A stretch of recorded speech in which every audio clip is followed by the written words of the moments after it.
राज्यात भीषण दुष्काळ परिस्थिती निर्माण झाली असून जनता दुष्काळाने होरपळली जात आहे। मात्र आचारसंहितेचा बागुलबुवा करत शासकीय व्यवस्था ठप्प आहे।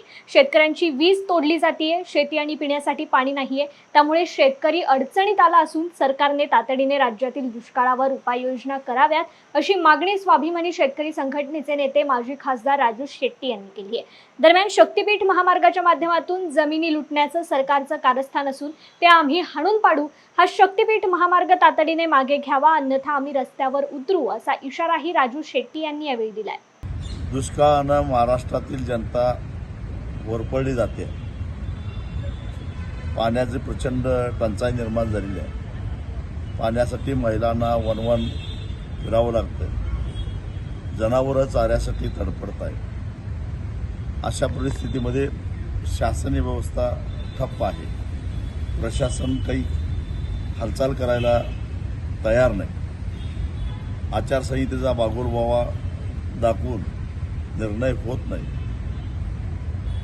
दुष्काळाला सांगून काही आचारसंहिता लागू झालेली नव्हती, तेव्हा विभागीय आयुक्त या नात्यानं आज चंद्रकांत कुलकुंडवार साहेबांना भेटून त्यांना विनंती केली की शासनाची जबाबदारी आहे दुष्काळात होरपळलेल्या जनतेला दिलासा देण्याची। आज महावितरण कंपनी धडाधड विजेचे कनेक्शन तोडताना दिसत आहे। जिथं पाणी उपलब्ध आहे तिथं जनावरांना पिण्याच्या पाण्याची टंचाई जाणवते।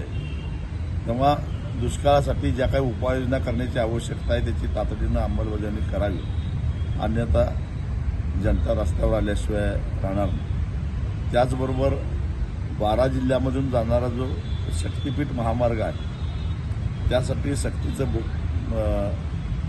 जमीन अधिग्रहण असेल व त्याची मोजमाप असेल, सरळ हा शेतकऱ्यांच्यावर वरवंटा फिरवण्याचा प्रकार आहे आणि त्याला शेतकऱ्यांचा प्रचंड असा विरोध आहे।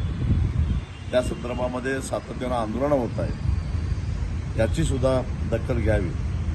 आधीच सरकारनं भूमी अधिग्रहण कायद्यामध्ये दुरुस्ती करून शेतकऱ्यांचा विश्वासघात केलेला आहे। शेतकऱ्यांच्या जमिनी लुटण्याचं एक कायदेशीर कारस्थान केलेलं आहे।